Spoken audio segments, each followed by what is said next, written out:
महाराष्ट्र में बड़ा खेल। दरअसल ये सवाल इसलिए उठा है क्योंकि पहले ही जब चुनाव के नतीजे आए तो ये स्पष्ट हो गया कि महायुति पर किस तरह से महाराष्ट्र की जनता ने पूरा भरोसा जताया है। एक ज़बरदस्त जीत मिली महायुति को। महाविकास अघाड़ी के जितने सपने थे वो बिखर गए और इसी के साथ महाविकास अघाड़ी भी बिखरता सा दिखाई दिया। अभी साथ में रहने में बहुत कुछ दिखाई भी नहीं पड़ता है क्योंकि हम देख रहे हैं विपक्ष की राजनीति कितने मोर्चों पर एक दूसरे से बिल्कुल जुदा दिखाई पड़ती है। खैर, इस सब के बीच में शिवसेना यूबीटी की तरफ से एक नया ट्विस्ट आया। यहाँ देवेंद्र फडणवीस की जिस तरह से तारीफ की जा रही है उससे बहुत रोचक लगता है कि आने वाला समय महाराष्ट्र में किस तरह का होगा। ये शिंदे पर दबाव है या कुछ और है, ये सरकार के करीब आने की कोशिश है या कुछ और है। ऐसे कई मुद्दे हैं जिस पर हम बातचीत करेंगे आज की इस डिबेट में। महाराष्ट्र की सियासत एक बार फिर इसी रोमांचक मोड़ पे है। महाराष्ट्र में महायुति सरकार बनने के बाद तारीफ वाली पॉलिटिक्स हावी है। देवेंद्र फडणवीस के विरोधी अब उनके मुरीद बनते दिखाई दे रहे हैं। उद्धव ठाकरे की शिवसेना से लेकर शरद पवार की एनसीपी उनकी तारीफें कर रही है। आखिर विरोधियों का हृदय परिवर्तन क्यों हुआ है, इस पर बात करेंगे, लेकिन उससे पहले रिपोर्ट।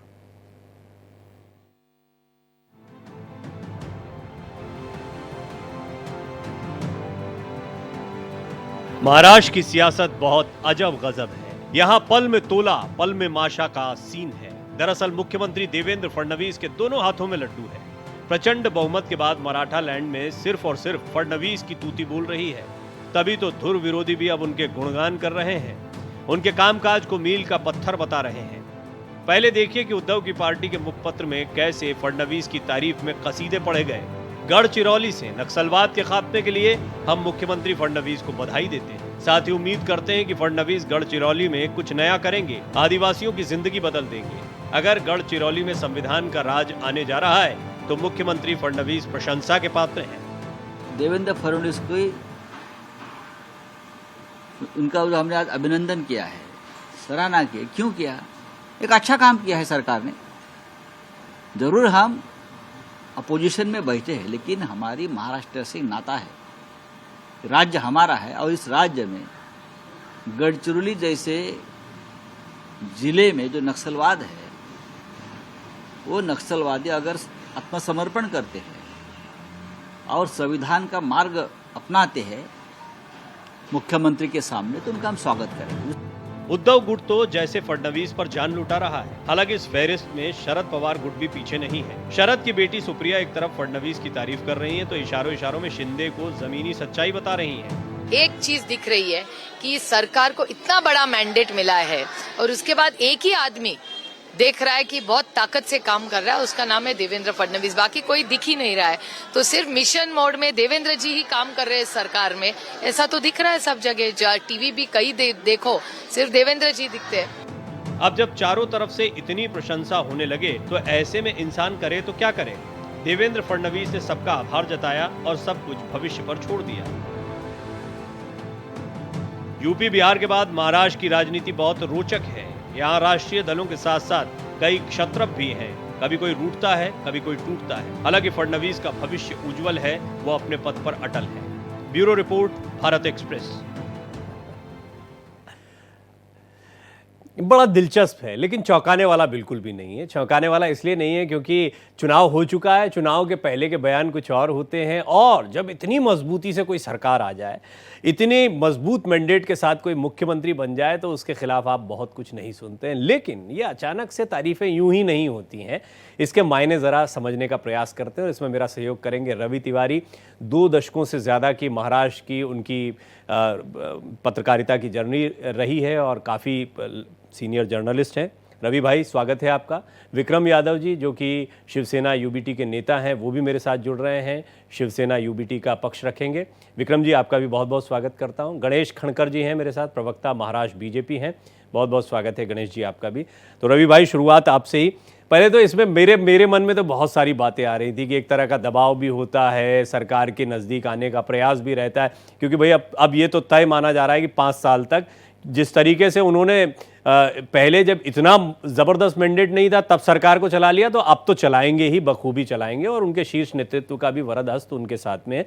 तो लिहाजा उनके नज़दीक रहने में या उनकी तारीफ करने में ही भलाई है, उनसे झगड़ा करके अभी कोई मतलब नहीं है। और दूसरा ये भी है कि शिंदे जी की नाराजगियां या किसी भी तरीके से कोई सहयोगी दल इधर उधर होता है तो अपनी संभावनाओं को तलाशना, ये तारीफों को आप कैसे देखते हैं?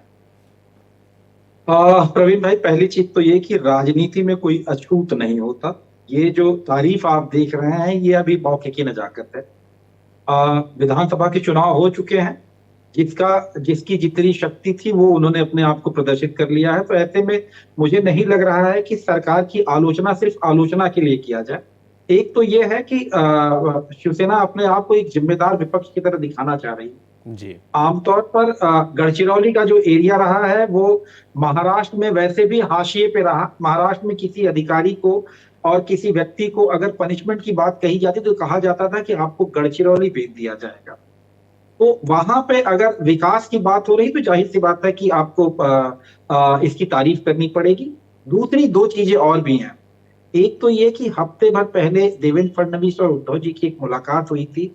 राजनीति में कहीं भी कुछ भी हो सकता है। उनकी पार्टी के प्रवक्ता बैठे हैं, शायद इस पे कुछ और भी ज्यादा प्रकाश डाल पाएंगे।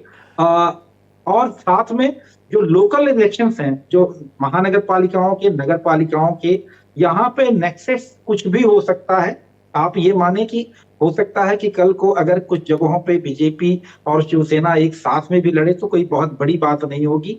इन तारीफों को आपको उससे भी कनेक्ट करके देखना होगा। मुझे अभी भी और लग रहा है कि मैं आऊंगा इस पे, थोड़ा और डिटेल में समझेंगे, क्योंकि फिर सुप्रिया सुले जी को भी हम सुनते हैं। यानी बात सिर्फ ऐसा नहीं है कि जो यादव साहब की पार्टी है उनकी तरफ से ये बात कही जा रही है, ये बात जो है हर तरफ से आ रही है। तो विक्रम यादव जी, आप ही मुझे बताएं पहले तो इसके क्या मायने। एक शुरुआत हुई ईवीएम पर शिकायत से, एक शुरुआत हुई बायकॉट से, एक वो भी विपक्ष था, हमने देखा शुरुआती दिनों में ही देख लिया विपक्ष, और फिर अभी एकदम एक अलग अंदाज आपका देखने को मिल रहा है, बहुत सॉफ्ट कॉर्नर देखने को मिल रहा है। ये हृदय परिवर्तन क्यों? देखिए, देश के भले के लिए या राज्य के भले के लिए, महाराष्ट्र के भले के लिए अगर कोई अच्छा काम होता है तो हम तारीफ करेंगे ही।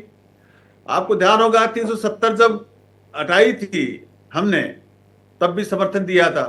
तो कोई भी ऐसी चीज होती है यार, कोई अच्छा काम होता है। देखिए, आज देश में नक्सलवाद और आतंकवाद एक बहुत गंभीर समस्या है, और ऐसी अगर कोई मुख्यमंत्री करता है, अगर ऐसी जैसे नई साल के दिन पहले दिन एक अच्छी शुरुआत है, तो एक अच्छा मैसेज जा रहा है। और एक ऐसा जिला जो कि नक्सलवाद से प्रभावित है, और वहां पे अगर इस तरीके के डेवलपमेंट्स के काम हों, जैसे कि फडणवीस जी ने वहां पे घोषणाएं की हैं, तो मैं समझता हूं कि ये कि बहुत अच्छी एक तारीफ की बात है। इसमें तो तारीफ करना ही चाहिए, किसी को भी करनी चाहिए। अगर देश के भले के लिए, अगर राज्य के भले के लिए कोई भी चीज होती है, तो मैं समझता हूं कि इसमें देखो कोई हर्ज नहीं है, तो ये करना ही चाहिए। तो एक नैतिकता के नाते हमने इस चीज को सराहना की है जी। क्या इसको ऐसा भी माने कि शिवसेना यूबीटी भी सत्ता में आने के लिए या साथ में शामिल होने के प्रयासों में जुट गई है, ऐसा माना जाए? नहीं, देखिए, ऐसा तो कोई बात ही नहीं है इसमें। ये तो सिर्फ और सिर्फ ये कि भाई जिस तरीके से एक नक्सलवाद प्रभावित इलाका था, वहां पे कुछ स्टील के प्लांट की जैसे वहां पे लगे, वहां पे जो माफिया है वो वहां से हटाया जाए। जो जवान जो भटके हुए वहां पे, जिनको भटकाया गया है वही प्रशासन शासन के खिलाफ, या जैसे ही भड़काए कर जो भटक करके जो नक्सली बने हैं, या वो इस तरीके से जो काम कर रहे हैं, तो अच्छा है वो मुख्य धारा में आए। जो वहां पर ऐसी चीजें होंगी तो मैं समझता हूं कि जरूर मुख्य धारा से जुड़ेंगे, लोगों को वहां पे रोजगार मिलेगा, लोगों पे बहुत सारी चीजें मिलेंगी। तो ये सारी चीजें अच्छी बात है, इसकी तो सराहना होनी चाहिए। तो इसमें सत्ता की या ऐसी कोई, मुझे नहीं लग रहा है कि इसमें कोई ऐसी कोई बात। गणेश खड़कर साहब, देखिए अभी रवि तिवारी जी जिक्र कर रहे थे कि कैसे उद्धव ठाकरे जी की और देवेंद्र फडणवीस जी की मुलाकात हुई है, इस मुलाकात के बड़े मायने निकाले जा रहे हैं। खैर, क्या ऐसे माना जाए कि एक अंकुश भी दिखाया जा रहा है, सहयोगी दलों थोड़ा सा भी इधर उधर हो तो उनको ये एक मैसेज दे दिया जाए कि भाई सभी के सभी अभी तो हमारे साथ आने के लिए आतुर हैं? मेरी आवाज आप तक आ रही। उम्मीद है कि आवाज सही तरीके से आए। अब तो कोई विरोधी पार्टी का इसमें अवरोध होने का कोई संभावना अब तो बिल्कुल कम हो गई है। हाँ बिल्कुल। हाँ बिल्कुल ठीक है। ये डिबेट तो रही नहीं, यहाँ तो बड़ा मुझे लग रहा है एक दूसरे की तारीफें करना, अच्छी अच्छी बातें बोलना है, गुडी गुडी। मेरी बात रखने से पहले मैं ये कहूंगा जी कि आज जो विषय आपने चुना और जिस पर मैंने राजनीतिक विश्लेषक और शिवसेना के प्रवक्ता की जो बात सुनी, इस पर तो मैं ये कहूंगा कि ये तो एक बहाना है सर। ये तो कहने के लिए कहे तो राजनीति में प्यार का सिलसिला बड़ा पुराना है। देखिए, ऐसा है कि भारतीय जनता पार्टी ने हमेशा सकारात्मक राजनीति की है। हम 2.5 साल विपक्ष में भी रहे, बावजूद इसके कि हम महाराष्ट्र में सबसे बड़े दल के रूप में उभरे थे। जो दोस्त कल तक हमारे साथ थे, चुनाव के नतीजों के 12 बजे के बाद तो उन्होंने फोन लेना बंद कर दिया था। अब इन सारे गिले शिकवों को भूलकर हम नई राजनीतिक पारी खेलना चाहते हैं और हम जनता के बीच में गए, जनता ने हमारी बातें सुनी, जनता ने हमें समर्थन भी दिया। हमने काम करना प्रारंभ किया। यदि कोई तारीफ करता है तो उसे हम बिल्कुल सकारात्मक लेते हैं, लेकिन मुझे लगता है ये केवल एक राजनैतिक वक्तव्य के रूप में हम इसे देख सकते हैं। भाई, उन्होंने हमारी तारीफ की है, आपका स्वागत है। अपेक्षा है कि संजय राउत आज जिस तरह से प्यार से बात कर रहे थे, तो ये कहना मेरा ठीक नहीं है कि शायद आज सवेरे उन्होंने गन्ने का रस किया होगा। रोज इसी मिठास से बात करेंगे साहब, तो महाराष्ट्र की राजनीति पूरी तरह से एक अलग मोड़ पर जाने की संभावना, हालांकि मुझे कम लग रही है। मैं बीइंग अ जर्नलिस्ट, एक पॉलिटिकल एनालिस्ट के तौर पर इसको तो बड़ी गंभीर अवस्था मानता हूं। यहाँ तो कोई विरोध करने वाला, विरोधी तो बड़ा इंपॉर्टेंट होता है, विपक्ष की भूमिका। आप इसको दूसरी तरह से भी देख सकते हैं जी, देखिए, ऐसा है कि 14 जनवरी के बाद में संक्रमण बदल जाता है, आप इसको भी मान लीजिए। ये संक्रमण की अवस्था है चुनाव के बाद की। रवि भाई, आने वाले दिनों के क्या चुनाव हैं, क्या सियासी समीकरण हैं, और क्या आपको लगता है कोई नए कॉम्बिनेशन, क्योंकि ऐसी संभावना अब बिल्कुल दूर दूर तक दिखाई नहीं पड़ती, अनटिल एंड अनलेस कोई नाराज ना हो जाए। उनमें भी एकनाथ शिंदे ही दिखाई पड़ते हैं, बाकी तो सारी चीज, और वो भी स्ट्रीमलाइन हो ही गए। देखिए प्रवीण भाई, पहली चीज तो ये है कि शिवसेना और बीजेपी का जो एक अलायंस रहा करीब करीब 2.5 से 3 दशक के आसपास का, वो बड़ा नेचुरल अलायंस था। दोनों एक दूसरे के साथ जब भी कनेक्ट हुए, उनके विचार, एजेंडा, कहें मुद्दे, बहुत सारा मैच होती रही चीजों को लेके।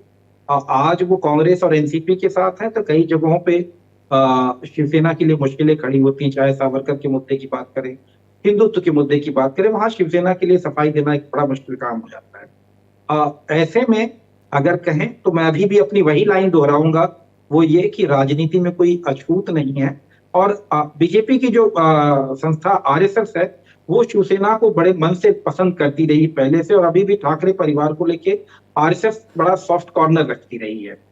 तो अगर हम कहें कि ये पूरा मामला खत्म हो गया, तो ऐसा नहीं हो सकता है कि दोस्ती फिर से हो, क्योंकि स्थानीय निकायों के चुनाव और शिवसेना का जो एक वजूद का बड़ा हिस्सा है, मुंबई और उसके आसपास की नगर पालिकाएं, महानगर पालिकाओं में उसका वजूद बचे रहना, अगर जिस स्थिति से बीजेपी मजबूत होके आई है, ऐसे में अगर लड़ाई उस लेवल पे जाएगी तो मुझे लगता है शिवसेना के लिए मुश्किल है।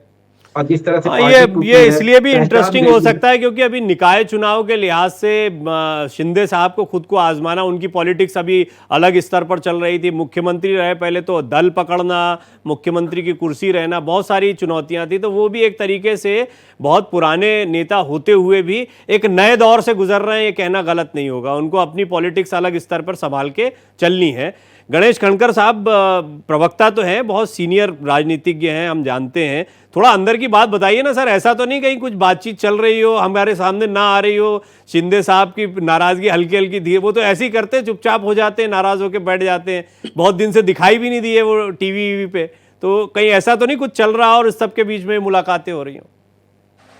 नहीं, बिल्कुल। आप ऐसा है कि देखिए, राजनीति में ये मैं मानता हूँ कि कोई चीज स्थायी नहीं होती है, लेकिन देखिए थोड़ा सा आप इन सारी बातों को देखेंगे तो राजनीति में इस बात को भी मानता हूं कि कोई चीज स्थायी नहीं होती है।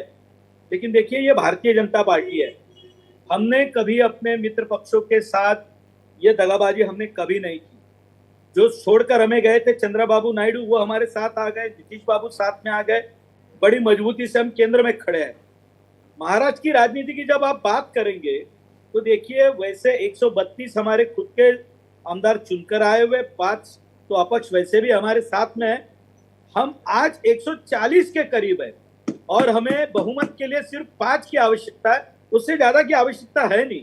लेकिन बावजूद इसके हमने सारे दलों को साथ में लेकर जो प्रोपोर्शनेट है उसमें उनको मंत्री भी बनाया और सरकार अच्छी तरह से चल रही है। एक बात को थोड़ा आप गंभीरता से लीजिए।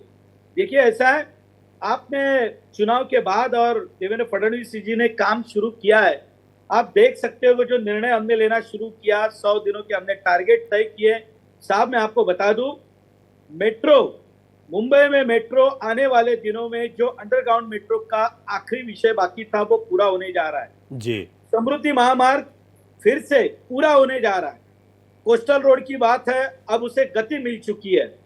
बुलेट ट्रेन का काम न शुरू हो इसमें चुका कोई है। दो राय नहीं। देखिए मैं इस आपको पर तो एक इसीलिए- अलग से गणेश जी मैं बात आपको ये करूंगा। इसीलिए बता रहा हूं। नहीं मैं ये मैं सारे इस बात को प्रोजेक्ट जानता हूं। हमने रोड देवेंद्र पे- फडणवीस के काम करने के अंदाज को देखा है। हम जानते हैं कि वो काम करने में कितने प्रॉम्प्ट हैं। उनका जो पूरा मुख्यमंत्री के तौर पर 5 साल का कार्यकाल था वो भी लोगों के सामने है। ये आधा कार्यकाल डिप्टी सीएम वाला रहा, ये भी सबके सामने। निश्चित तौर पर इस बार बड़ी जिम्मेदारी मिली तो ज्यादा ताकत दिखाएंगे। और मैं चाहूंगा विक्रम यादव साहब, एक क्लोजिंग कमेंट में एक सवाल यही रहता है कि आपके ये इंडिया ब्लॉक का क्या होने जा रहा है, महाविकास अघाड़ी कह लीजिए, चलिए महाराष्ट्र में, इसका क्या होने जा रहा है? आप लोग साथ में हैं, नहीं है, या थोड़ा कंफ्यूज है कि किसके साथ जाएं? नहीं प्रवीण जी, देखिए आप कंफ्यूज मत होइए।